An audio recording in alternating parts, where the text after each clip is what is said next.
the dark, I plant my dreams. Permaculture flows like sweet streams. I'm the daddy with the know-how seed.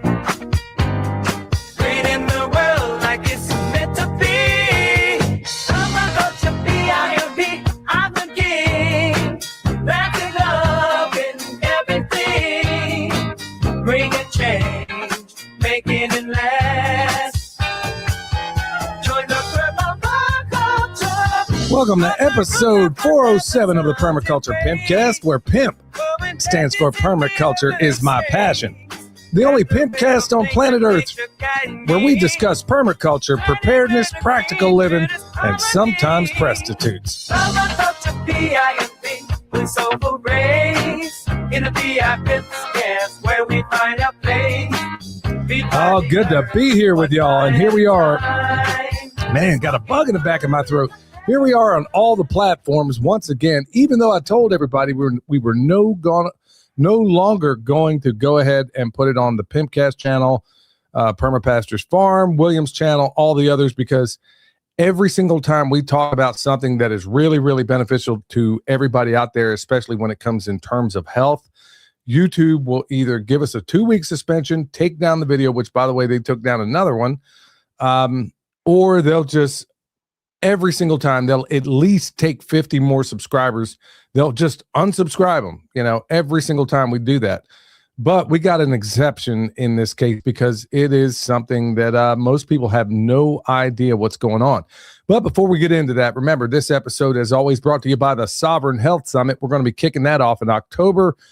This October coming up, 27th through the 31st, and TPC will get you 5% off. Remember, we're going to have Barbara O'Neill in his house, and we're going to have a number of others out there, too, that are going to talk about all the things. All the people I brought on this show that got us canceled for a little while, yeah, all those people are going to be here in one spot, and they're going to be talking about health protocols and things that make the biggest difference in your life. So remember, October 27th through the 31st, TPC will get you 5% off. And if you can't be there live, we also have the, son, help me out here. What do you call it? Live stream version. That's right. All right. Azure Standard. They are our number one sponsor out there, and they are really looking forward to that.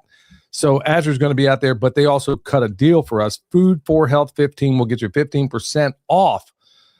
And this only applies for new customers. Don't worry, we'll have one for everybody else out there here before too long. New customers over $100 can get 15% off. That's what I'm talking about. So before we get into it with our guest here, folks, and like I said, if you don't know, please go ahead and hit that thumbs up so they go ahead and, so they know to start suppressing us immediately, especially when we have the Subversive on that I co-wrote a book with. Yeah, he's right in the middle of the damage out there in Tennessee, but he's going to give us the skinny on what's really happening out there because nobody in the mainstream prostitute media is talking about it. But before we go to him, remember, if you want some of these balling glasses that me and William are wearing right now, these blue light blockers, Bond Charge, B-O-N, not B-O-N-D like my last name, B-O-N Charge.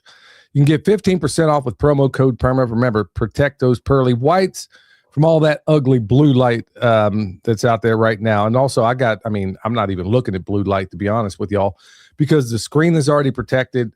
Everything in this room is G'd up from the feet up, so we're good to go. And then finally, my Chronic Silver. And I don't mean the Chronic album from Snoop Dogg. I'm talking my Chronic Silver. It's the best silver out there. I use it all the time, especially in these times. And folks, with all this stuff they're dumping from the skies right now, a lot of folks have respiratory issues, and you can nebulize that stuff. So, go check them out. I can't get into too much of it right now because that's one of the videos they just took down. I can't even tell you what it does. How about that? And it's an element on the periodic table. So we can't even talk about that and the benefit that it might have to you. So 10% off with promo code PERMA. Now, we're going to jump right into it. I don't want to, I got a whole list of other advertisers here, but I'm not even going to get into it because we have a limited time with our guests coming up. Matt Hundley, who co-wrote Scrapsteading with me. And, man, it's been a long time, Matt. Glad to have you back on. How you doing, buddy? I'm good. It's so good to talk to you. Like you said, it's been way too long. Yeah, it has. Son, glad to see you here as well. Usually, I kind of jumped in front of you here before we're kicking off here. Hey, like I said, folks, if you're coming in right now, if you're coming in a little late, please hit that thumbs up, because this is information that everybody needs to have. Now, let me just kind of set the stage here. When we had that engineered hurricane here in Western North Carolina last October, I was just telling Matt before we went live here that I have like fantastic friends that had no idea that it even happened. A month later, they were like, hey, man, I heard North Carolina got hit. I'm like, bro, you're about a month late.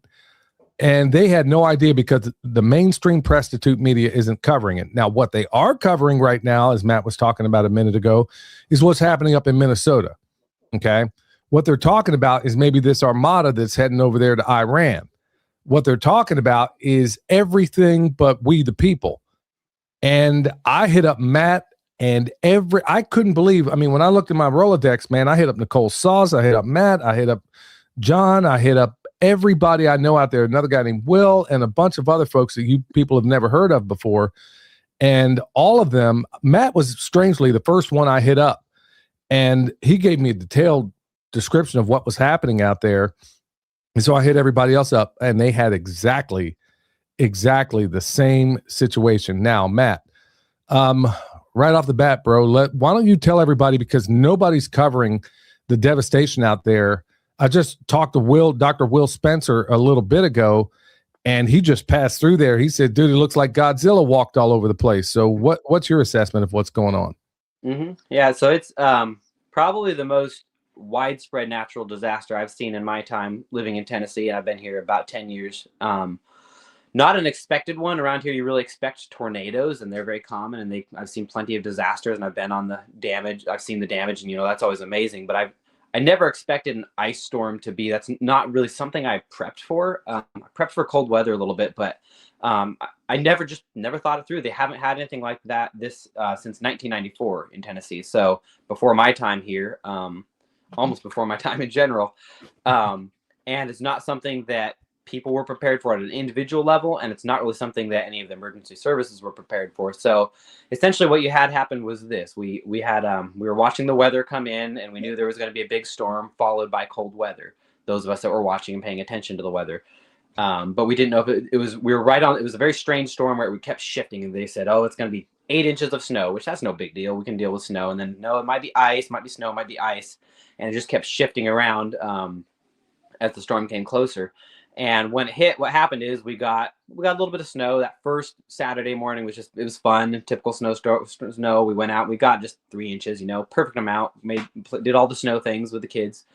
But that was followed up by ice, and it was anywhere from half an inch to probably up to an inch of ice in different places. And what that did was started just knocking out power lines at an unbelievable rate. Just the amount. I wish I had the numbers in front of me of how much weight that adds to a power line, but it's extremely significant. And then this area of Middle Tennessee, it's almost like the Appalachians, where it's very forested. It's logging land more than agricultural land. And so the other thing that happened is all the trees froze. All of this water got inside of the trees and then froze and expanded. And then just the weight on the limbs, when you have a bunch of trees where this hasn't happened since 1994, this is a part of nature. It's its way of saying, okay, it's time to do some pruning, some big pruning. So I watched, a couple of days ago, I went and visited one of my clients where he has a bunch of loblolly pines on his site. By the way, please stop planting loblolly pines, everybody. And it truly, I thought he was exaggerating, but it looked like a hurricane went through. It was that kind of damage. So picture when a tornado or a hurricane goes through a forest, and when you see all these trees bent and fallen over, that's what it looks like here. It's as if a hurricane went through, knocked down that many trees. And so you have this problem where the power was out for 97% of some of the counties around us. Hickman County had 97% of their power out. And Nashville too, big, major, huge city, massive amounts of power out. And the problem is they can't get down these roads. 2 days ago, I drove Highway 100, which is the main, other than the interstate, that's the main road between Memphis and Nashville. So this is not a little road, this is a big road.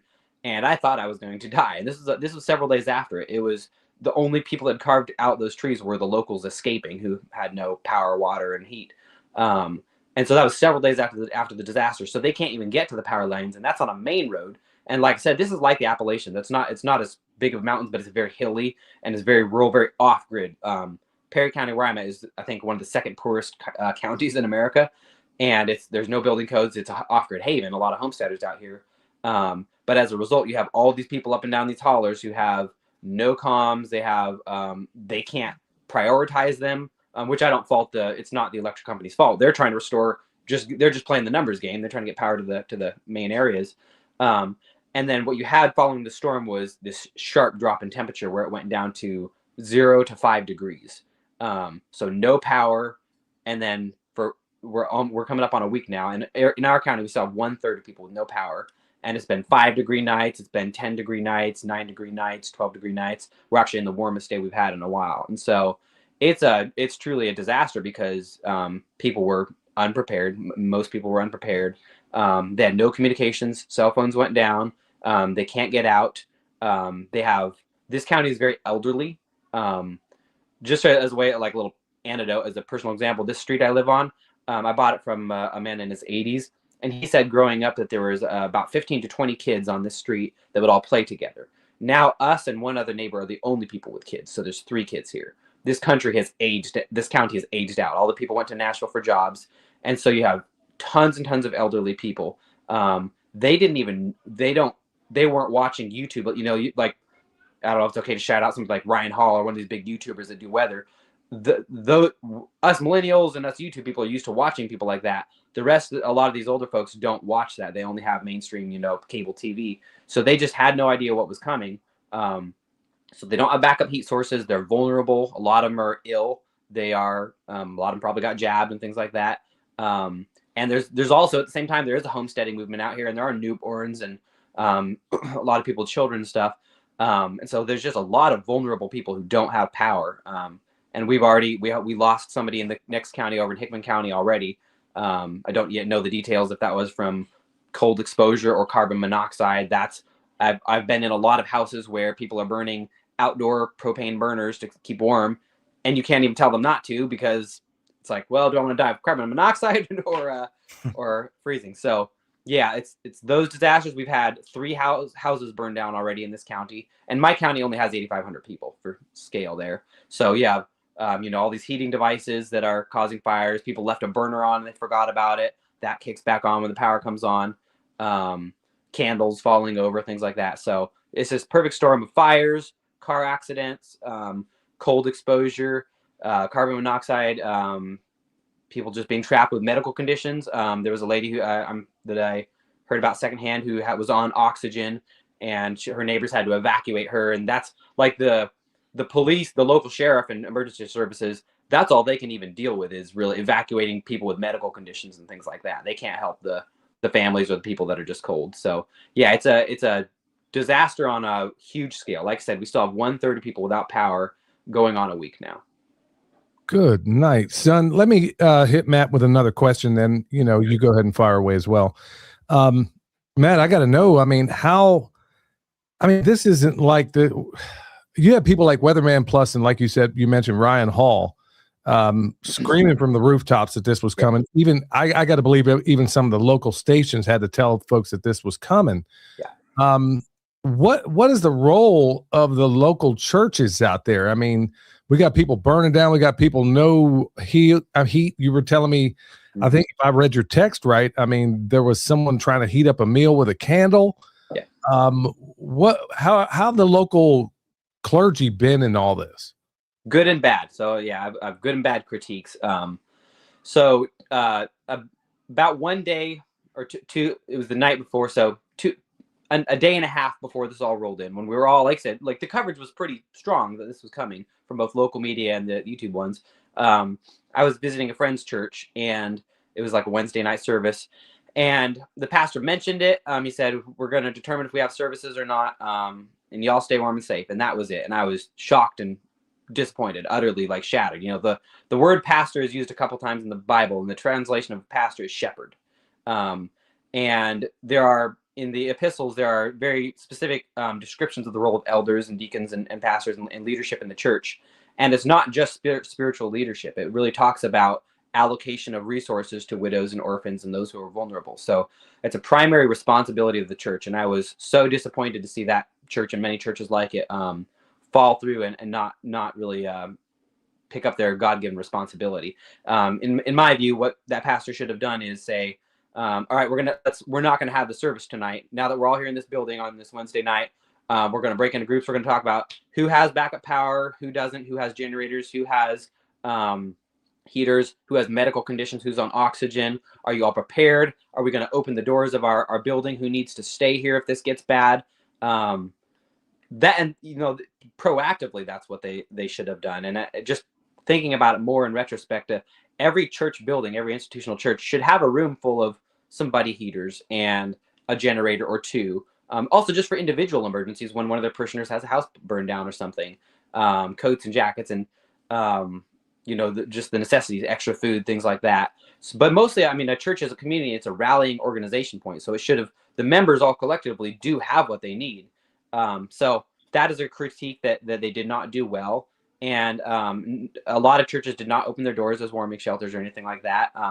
My agnostic, unsaved neighbor opened his business, and that's to me a bad mark on a lot of churches, is that the people who are not a member of the church are doing what the church should be doing. So that's the negative. On the positive side, now that it's happened a few days in, churches are starting to step up. A local church just opened up an area where you can come get warm, and they're doing meals, and they're running meals out to people. And so they're starting. They hadn't thought about it and they weren't prepared, but they are starting to step up now afterwards. Gabby and I and our family, we attend a little home church. And I think that's really a great model for a natural disaster, because you have everybody's phone number. And we did coordinate beforehand, not as well as we should have. But beforehand, we talked to everyone. We said, hey, everyone was aware that it was coming. But then after it happened, I found out some of the elderly members of the congregation did not have a backup heat source, and they lost power. And so we had to wait one night before we could even get out and help them. And then I had to go risk my life in my truck to go help them, which I would not have done if I had been more prepared. So I should have said, here's our extra buddy heater, or before this ever happened, we should have had, as a church, we should have had that conversation of preparedness. So after this, now we are going to have a big conversation as a group, and we're going to make sure everyone's prepared. But since it's happened, the small group, our group is maybe 4 or 5 families that meet, and some other people come and go, probably between 1 and 2 dozen people. We have had a text chain. We've been coordinating different people in the community that different people are aware of. And so this person can say, hey, I can't get to help this person. Can you go help them? And vice versa. I have a heater. This person needs it. You're going over there. And so there's been several members of the community, especially elderly folks, that we've been able to help as a church. So good and bad, but we need to do a lot more. Every church needs to be the center of their community, and they need to take on that physical provision role more than just the spiritual one. Man, so now that it's a few days, almost a week after the disaster, has anybody regained access at this point? Like, is the ice starting to melt? Are the roads like traversable and everything like that? Everybody can get places. Today was a big breakthrough because we got up to 40 degrees finally, and stuff started to melt, and plows finally were able to get through. By the way, the National Guard showed up 1 hour ago. Oh man! Like, just a little ironic anecdote. I had to run a heater over to a couple in their 80s that had no backup heat. And from their house, I can see the National Guard Armory, and I can see all these, tracked LMTVs and tracked vehicles and water totes and generators just sitting behind barbed wire. Not a soul in the building. But yeah, here finally a week later, they're on site. So So speaking of National Guard, has any other emergency services showed up at all? Like FEMA, have they showed up at all? No, there's nothing federal. I haven't seen anything statewide other than some state road crews, which those guys are invaluable. What I've seen mainly in terms of who's helping is local services, local EMA. As much as I'm reluctant to speak well of any government, that local EMA is, they're not sleeping, they're not with their families, and they are out there in the cold. They are helping. The local sheriff, all of those type of people. They are doing everything within their power to help people, which is limited. I mean, it's a rural, poor county. They don't have budgets. They don't have funding. But they've been doing a good job of just coordinating with locals. I'll also say one thing that the governor of the state, for all of my personal opinions about the state bureaucrats and politicians, and him in particular, for all of the negatives, one thing he emphasized was, go check on your neighbors. We can't deal with this. We're not ready for this. Like they did actually emphasize that in a lot of press releases, which I thought was really good. Was sometimes government, they want to hold on to their power even when they are failing in their responsibilities. But that was a good thing, was saying, hey, we're not going to be able to do everything we can. But yeah, I've seen no state government. This National Guard that I still haven't seen any vehicles, but supposedly 1 hour ago from the time of this video, almost a week after the disaster, they are putting boots on the ground. I guess they're going to shoot the power outage. I don't know. I think they're supposed to be cutting down trees or something. I haven't seen, of course, no FEMA, nothing like that, which thank God. They have not been in the way at all. But yeah, just local resources is all I've seen. Nashville had a giant debacle where a bunch of linemen came to volunteer, like thousands from what I heard, and there was some kind of union dispute. Either they weren't union, and so the one group kicked them out, said we don't want your help, which now everyone's justifiably outraged about. Yeah, just local government and the local electric utility. Man, I'm wondering, man, I hate to even bring it up, but I mean, it begs the question. When you have a disaster of this scale, the main difference that I know that I can see between the one that hit Western North Carolina with that hurricane in October was the fact that we had fantastic weather. Excuse me. The bluest blue skies I've ever seen since I was a kid for the next 30 days. And then even after that, we had fantastic weather. So, going out there to work or to do any kind of recovery was actually quite simple. Yours is something on a whole different magnitude in the fact that, number one, you have all of these obstructions just down the road. You sent me a video of you driving down there, and I'm like, good night. This is insane. Yeah.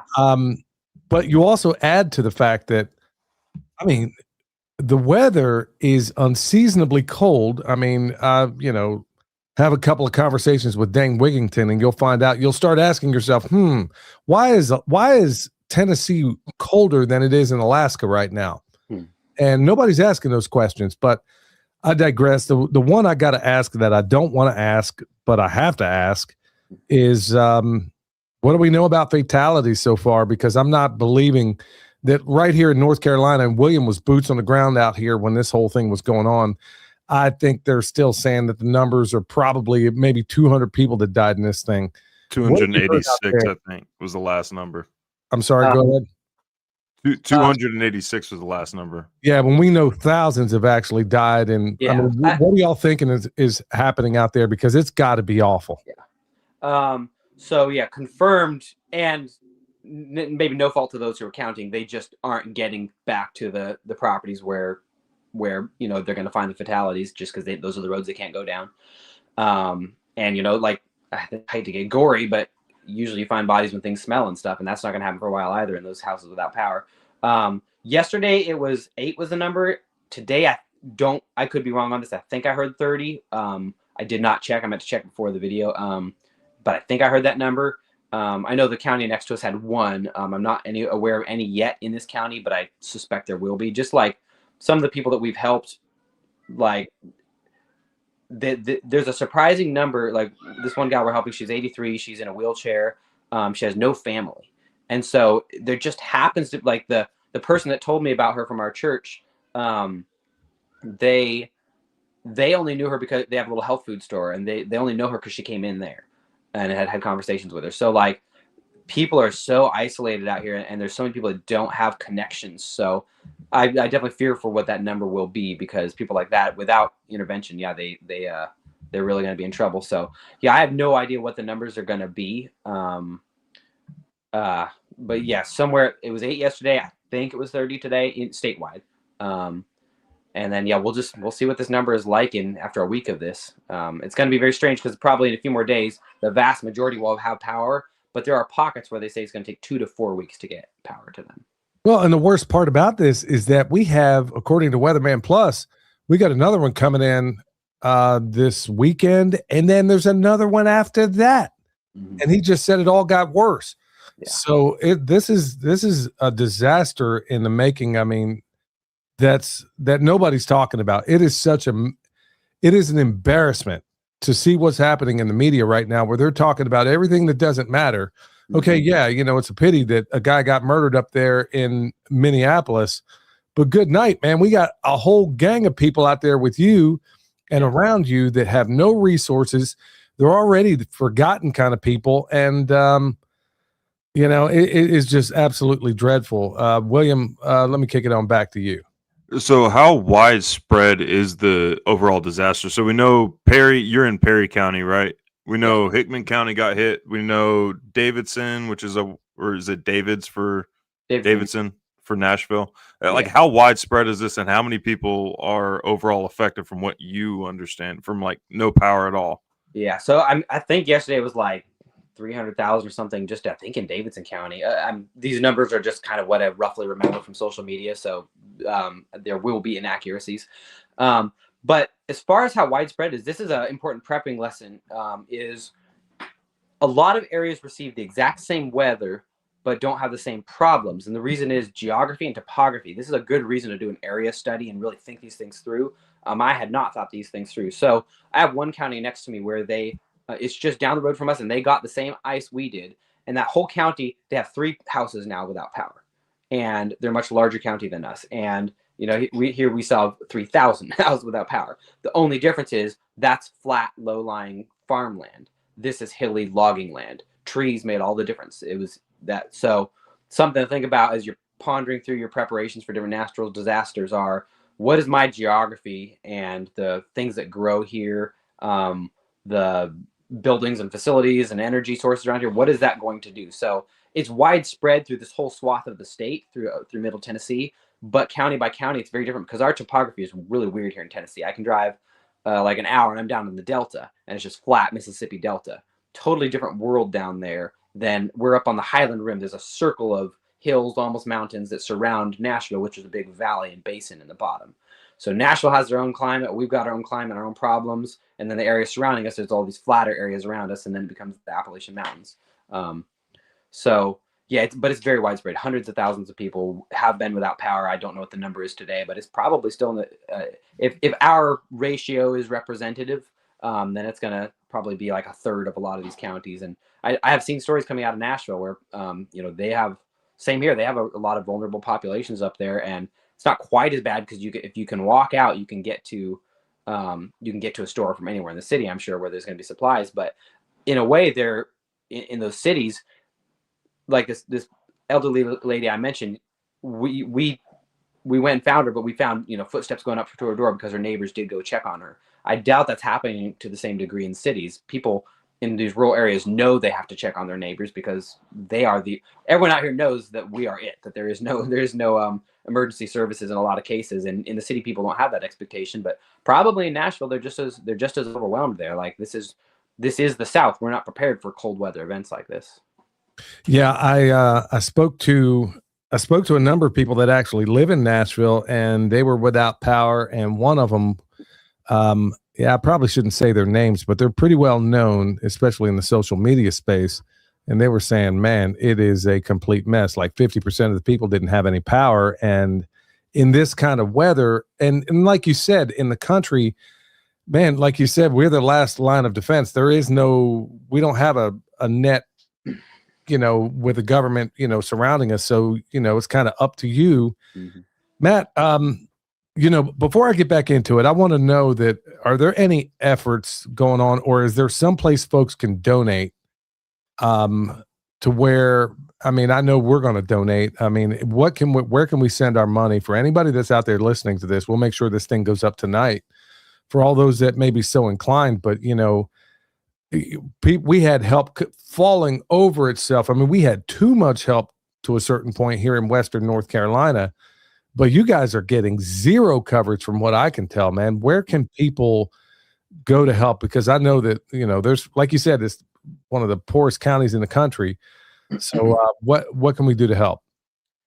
So we chatted with our nonprofit board yesterday for Back to the Land. That's the nonprofit we set up for running the festival, but it also does other things like putting food gardens in church and school properties, and just helping with food solutions, essentially. So we talked with the board, and we set up a Venmo yesterday for that. And so from there, we can disperse it to several different organizations. So we set up a Venmo that's just under @BackToTheLand. And so from there, some of the places we're going to send it, and we've been using that account. We already had some funds left over from the festival. So we've been using it to buy food, propane, gas. In one case, we got some just like little books and stuff for some kids that were stuck in a trailer. You know, they've been probably raised on TV their whole life and they're having withdrawals. And then we're going to be donating some to that warming shelter I mentioned that that they opened up at a building here.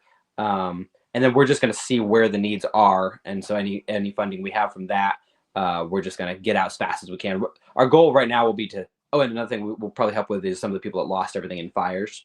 So our goal is going to be any money that comes in to get out as fast as we can, because in a week, it won't be quite like Helene where it's still a problem afterwards. This is basically, I mean, I'm overly generalizing, but we're going to try to get it's like today, tomorrow are the crucial days. We have 3 more days of bitter cold. So getting fuel, especially to people, is going to be our main thing right now. Yeah. So looking back at it, because hindsight is 2020, and also an ice storm isn't something that most of us prepare for down south. It's not usually something that, we deal with every year. How would you have prepared differently with yourself, like you and your family, and then your mutual assistance group? How would you guys have prepared differently for an ice storm? So many lessons. So, and I did things right and wrong, and we did things right and wrong. So backup heat sources. We had natural. So other than our electric HVAC, we had natural gas in this house. We don't have a wood stove anymore, which I miss, and we want to get one back in, but we didn't make it happen this year. But I also had buddy heaters. So I had 3 sources, and that was a win, because I didn't need my third source, but other people did, and that was life-saving. So 3 backup heat sources at least. Many people had wood stoves, but from watching social media, did not have wood, because they use other systems, but they still had the wood stove in the house. They didn't have wood, or it wasn't covered up, so it got soaking wet. So if you have a wood stove and you aren't using it regularly, still be burning wood. So heat sources, you can't have too many heat sources. So big lesson there. Have heat sources and have them for your neighbors and your elderly population. You do have to prep for other people. As preppers, we like to talk about, well, they should be ready, and that's true. But that it's, in the end, you're going to change your mind when you realize that it is your 90-year-old neighbor that doesn't have a heat source, and it is our responsibility as men who are in our community. We are supposed to lead the way. So prep for other people, get heat sources. Communications, big one. I know you guys learned a lot in Helene with that, and I said it out loud at that time, and I said communications, and I didn't do it. I'm going to show my shame here. This is a GMRS radio here that I don't know how to use, and I'm not connected to the repeater, and it's still in the box. I bought it. I have it. I own it. Owning something is not preparedness. It did me absolutely no good when our cell phones went down. And there is a network out here. I just didn't take, life is busy. We're running a business. We're living life. But that I needed to set aside a half a day to figure that out. And the same thing applies. I've seen a lot of points of failure with people's generators. They had a generator. They thought they were prepared, and they went out. They left gas in it over the winter or something like that. It just wouldn't start. They weren't prepared. So they had the machine, but they didn't have the preparation. I had 2 buddy heaters. One worked, one didn't. When I went to fire it up, it didn't work. So checking gear regularly, maybe just put it on your calendar, put it on a calendar, and say twice a year, I'm going to pull out my stuff. I'm going to check my comms. I'm going to check my generator. I'm going to check my heaters, whatever machinery, especially that you have, and food stocks, things like that. So communications is a big one. Another one is I want to make sure next time I have a little little handheld ham radios or some even just walkie-talkies, because in this kind of disaster, you might only be going half a mile away or a mile away. You could give them to neighbors. Like I chatted with several neighbors right before it hit. I could have given them a walkie-talkie and had comms. And another one is just being connected to people in your surrounding county in different areas, even just with internet or email or things like that, because I was in a life and death situation driving down a highway to help somebody because I thought the highway was fine, because a different section of that highway, somebody else told me was fine. I needed intel. Intel is so important in this kind of situation. And I needed a network to call up and say, hey, how's the road look outside your front door? That could have been the difference between life and death. So whatever your mutual assistance group is, whether that's your church or a neighborhood or whatever, you want geographical proximity. You want people to close, but you need people in your intelligence network who are in other parts of your area as well. In any scenario, whether that was some kind of warfare or some kind of natural disaster or flooding or something, knowing roads is so important, and knowing what's happening in different areas and things like that, and power. And they can say, hey, I do see utility trucks, or I do see the Cold War Russian troops coming down my road, whatever the scenario is. So comms, super important. Networks, super important. The networks that thrived were, we had a Telegram group, funny enough, a Telegram group called Christian Women's Group for Perry County or something like that my wife is on. That was critical for just finding out who was vulnerable and who needed help.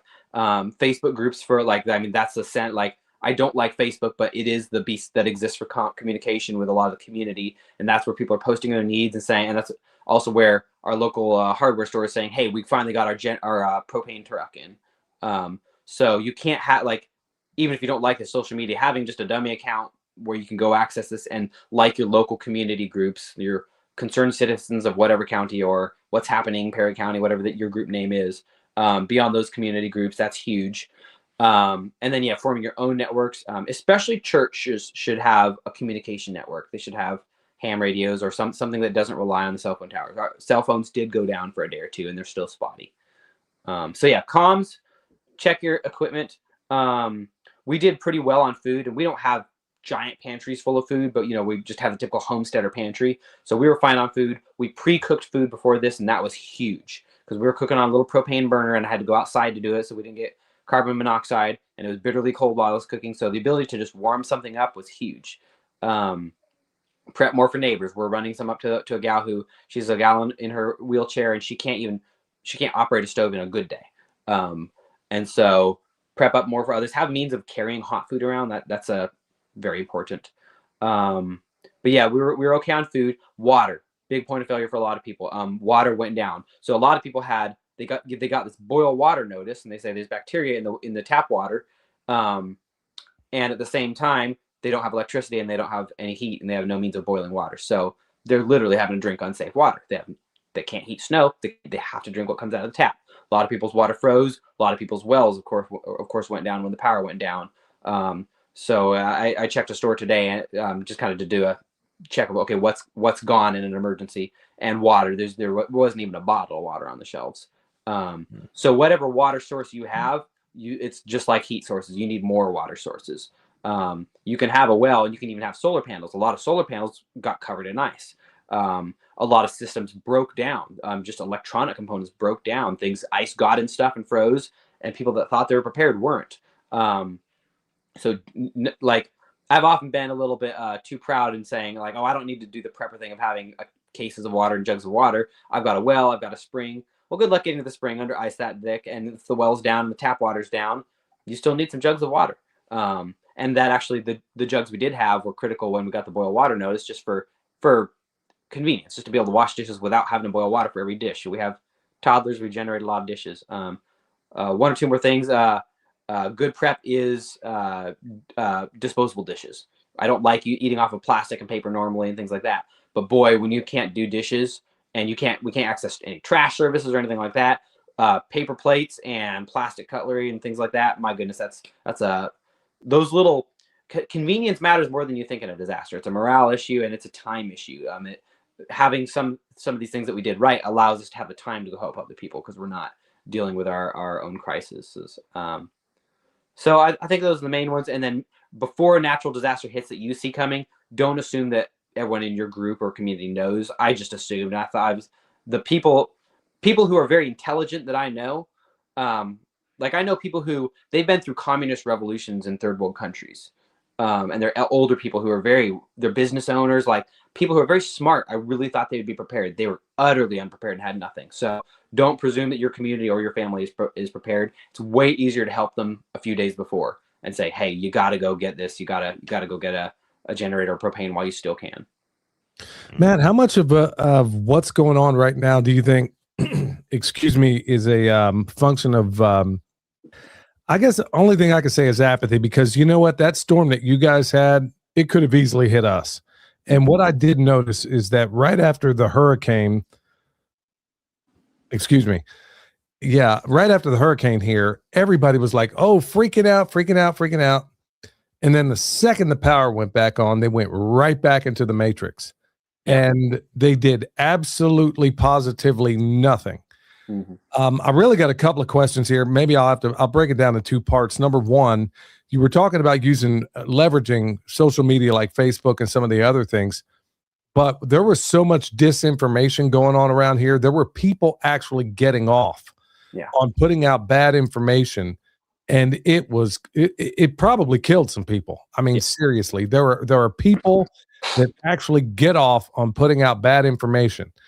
That's number one. And number two, I wonder how much or do you have any thoughts about how much apathy may have played into this? Because before, this thing could have gone, we were having apocalyptic predictions of ice around these areas where I live. And then when I went to the grocery store to go pick up, I think it was a bag of potatoes for Michelle, I'm looking at everybody's cart in there.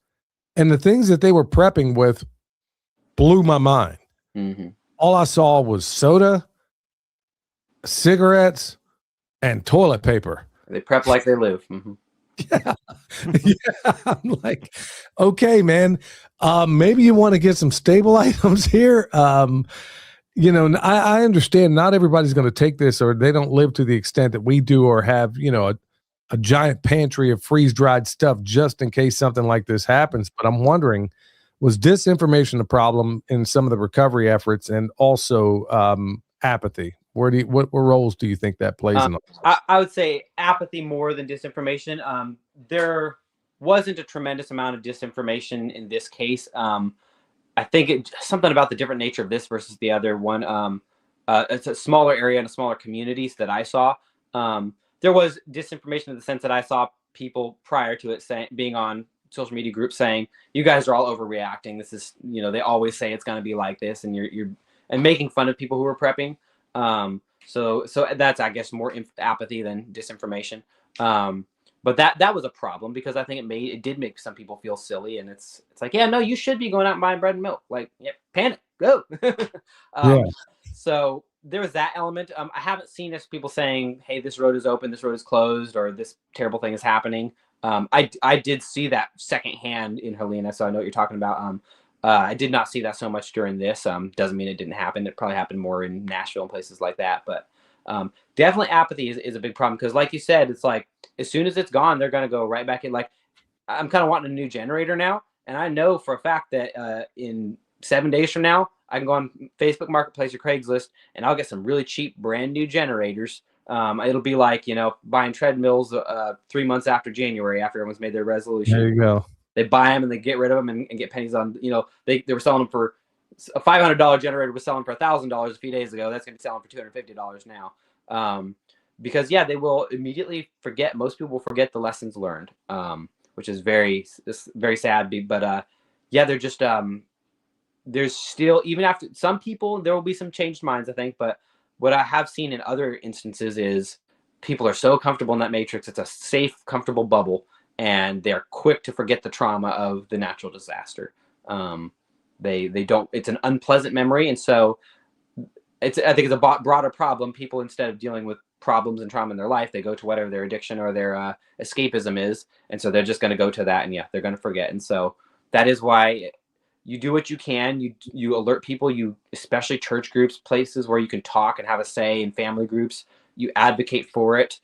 I think one thing we want to work on is passing out how-tos. Here's how to prep. Here's, like, you don't need to go overboard. Just go buy just cans of beans. Go get one buddy heater, things like that. Just making things really easy for people. Because apathy is going to be a problem. There's only so much you can do. And so that is why you just have to prepare for your community. You have to prepare for those around you. Because that's a reality of our system that's not going to change for a while. It's going to take a lot more breakdown. It's like probably in Ukraine, people were apathetic still for the first few weeks and going to the first few months. And finally, a lot of people in this formerly a first world country, are realizing, oh, it's hitting the fan, and life's not normal anymore. So since you are a permaculture consultant and everything, are there any adjustments that you would make to the design for your specific homestead or clients' homesteads now that this whole ice storm has happened, and with the possibility of this becoming more frequent in that part of Tennessee? Are there any adjustments you would make to your design or clients' designs? That's a great question. I'll answer a little now, but that's one I'm gonna ponder over more. So one that I already expressed to people is tree proximity to houses. My goodness, just spend the money now, even if you think you don't have it. Because a lot of the problem is somebody buys a house and there's a towering loblolly pine over their house, and because it's so close to the house, they have to spend $2,000 to get it cut down. Especially if you can get your local meth head to do it for $500 and he'll drop it on your house. It's expensive to cut down those big trees, but boy, it's a lot more expensive when you're in a natural disaster and it does drop on your house and it goes through your house, and that's a lot more expensive. So tree proximity to houses, a problem in tornadoes. It's a problem in this. I physically saw trees on houses as I've been driving around. My neighbor's house almost got hit. And they're just a lot of chicken coops, a lot of, I have a bunch hanging over my barn, and it is a situation where it's a very old barn. It's like, okay, the barn is worth less than the money I will spend taking those trees down. The tools in it are not, so it is something I have to consider. But so, yeah, number one, trees in proximity to houses. I like trees. I do plant trees close to my house, but I plant, semi-dwarf apple trees and pear trees and shrubby trees and figs and things that are not going to be overhanging it. So do not let trees overhang your house. There's the old trick. You can step back and you view a tree, then you put your arm next to it, and the base of the tree should be at your elbow. The top of the tree is at the top of your hand, and then you just make your hand fall towards the house, and that's a way to kind of loosely measure, is my house going to get hit by this tree? So that's number one.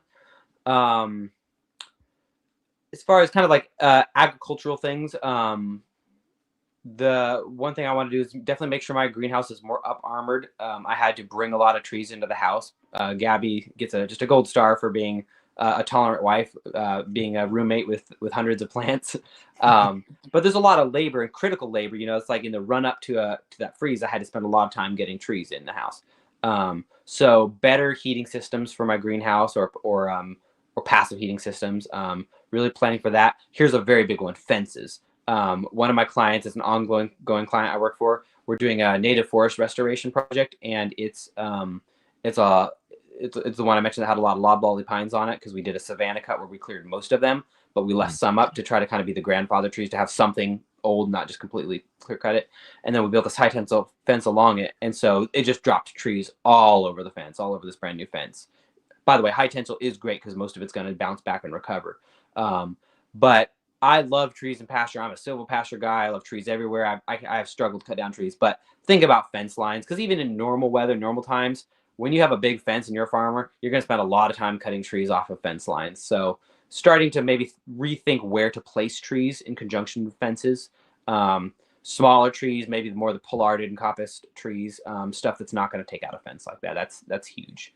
And also, like in that context, we have some cattle on site, and they all survived, but there was trees. It was dropping like a tornado. So having spots where I think they did have the sense to go stand in the clear spots. So if you're doing silver pasture, maybe dedicate a little bit of area to just being a blank regular pasture, just to where they're not going to get hit by something.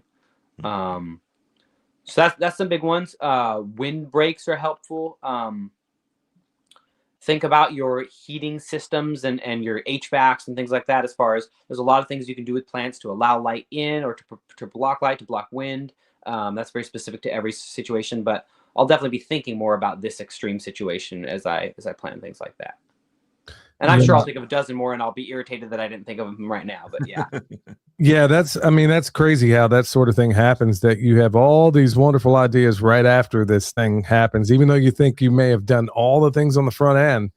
But, hey, just to kind of change gears here for a minute, Ken and Amy are bringing up something that was a really, really big deal out here. And the question is, how have folks done with no digital currency? No power equals no credit cards. Now, the reason I'm asking is, good night. I mean, I always have cash on hand no matter what.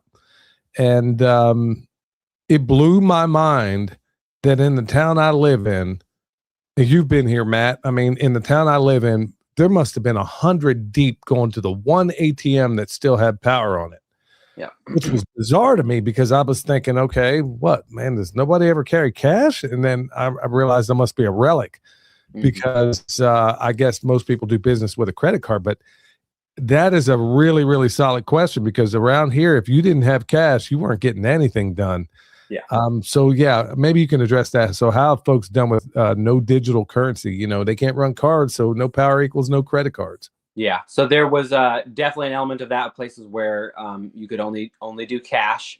However, the nature of this situation is most of the places didn't open until they had power. So it wasn't as big an issue as it could have been. It was actually one of my primary concerns, and I did beforehand. I went to the bank and made sure I had cash on hand. Which, by the way, if you're prepping for that, make sure you have ones and fives too, because if you're in an emergency situation, all you need is a case of water, but all you have is $100 bill. Guess what? You're paying $100 for a case of water. So have small bills would be a takeaway. But actually, on the inverse side, there is a case for making sure you do, even if you're a totally cash person or something, you should actually have a debit or a credit card, even if it's prepaid, because a lot of gas stations were people couldn't get to work, but the outside pumps were still working. So in that case, you had to have a card to access the gas. So it's just like communications. Like, I don't like social media, but have it. You know, you want to really have as many options as possible. So have both cash and have the digital currency access as well. So that way in both situations, so because if you only had cash, you would not have been able to get gas in that situation. But yeah, very few people have cash. I see that with our business here in our nursery, and we really try to encourage it. We try to push cash for more reasons than one, obviously, but that's a hard one. It's just like they're intentionally moving people away from cash, and you can see where in a natural disaster, there are, especially in these rural areas, there are a lot of small businesses that will open without power, and they could be handing out heaters, and they can be handing out things like that. And if you have cash, you have access, and if you don't, you don't. So that should be one of your preps. You should just have a drawer full of cash. Man, slightly different topic. Are you guys going to be doing Back to the Land Festival this year, or are you guys done doing it, or how's it going with that? Yeah, I think we're going to leave it on hiatus for now. One thing that's happened is, like, when we started it, it was an amazing thing that happened right in the middle of the 2020, 2021, when everything, basically the idea was, oh, they're shutting everything down. Let's gather together when they say not to. But people like us doing that, as you saw, a lot of similar festivals started to pop up and conferences, and we got to be involved with a lot of people and give them our things we'd learned and that. So that gap has kind of been filled locally. And even though we loved it, it was an amazing, life-changing thing for us and so good for our community. I still get to talk to people who say, yeah, I have sheep now because of Back to Land. I have a garden now because of Back to Land. For now, it looks like that need is filled. We have a really cool organization in our county where it's called Ag and Arts, where different than a homesteading festival, but like all the farms are open in the county. You can go visit all the different ones. And then there's like a monthly homesteader meetup that's really good. And there's classes and education. So for now, locally, we had to decide, do we want to grow more or do we want to focus our energies elsewhere? So just for now, it seemed like the mission is being accomplished there. And we wanted to turn our attention elsewhere, kind of like more small community gardens in places, education, getting people educated on a more like a less overwhelming level where we can do classes all year instead of all at once. Because one thing we did is we formed it as a nonprofit rather than a business. And so we had the funding and everything for it, but I think going forward, something like that scale, you want to run it a little bit more like a business to where you can delegate more. Because what happened with us is we just had to decide where do we spend our energies, and it did come to, we were really neglecting our own homestead to do Back to the Land. And so we decided we need to be a good example before we can, we need to physician heal thyself. And then also the nursery to us is a massive part of our mission. And so we decided to focus more energies there, because with the nursery, I think to date, we've probably put I would have to venture to say around 5,000 trees in people's yard that bear food. And that's more than I've ever done through all the nonprofits. And I'm making a living doing that, but 5,000 trees, and you think about the pounds of food that they'll be producing eventually. That's maybe 50 to 100,000 pounds of food annually in people's yards. That's a lot more than I can do in any other method. So the time may come back around, but at least for right now, for the moment, we're on pause. Matt, once again, man, you hit it out of the park. Man, we can't. Man, it's been so long since I talked to you, man. It's just a joy to hear your voice, and doing what I knew you and Gabby would do. I'm not shocked that she's out there. I still can't get over her carrying in all that sheetrock when you guys were building that place. And Gabby all by herself. I was like, no way, man. She put all this sheetrock in here. I mean, that girl's as hard as woodpecker lips, man. So no, man. You guys are quite the duo there. Once again, Matt, if anybody wants to look at any of your content or wants to reach out to you, maybe for a consultation out there, maybe they need some help. Maybe they want to spend their money with you. How do they go about doing that? And once again, if they want to donate, where do they send it? So donation wise, Venmo at Back to the Land. So at Back to the Land, we were able to get that URL. And then you could also do things the old fashioned way, and you could send us a check. Trying to think about the best way to do that. Just reach out to me via email and I'll work that out. My email is mattwcountry@gmail.com.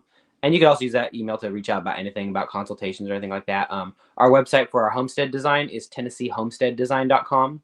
That's also got all my contact info there if you had any questions about anything. Those are probably the two best ways. Here on YouTube, I have not been faithfully updating the YouTube channel, but it's Homestead for a Living. You can look for that. But yeah, if you just feel free to reach out. Email is usually the best way. I can answer that quicker. We'll be spending a lot of time on the West Coast this year. Just have some family over there and some things. And so if you're in Oregon and Washington, I can also do consultations there a lot as well. All right, man.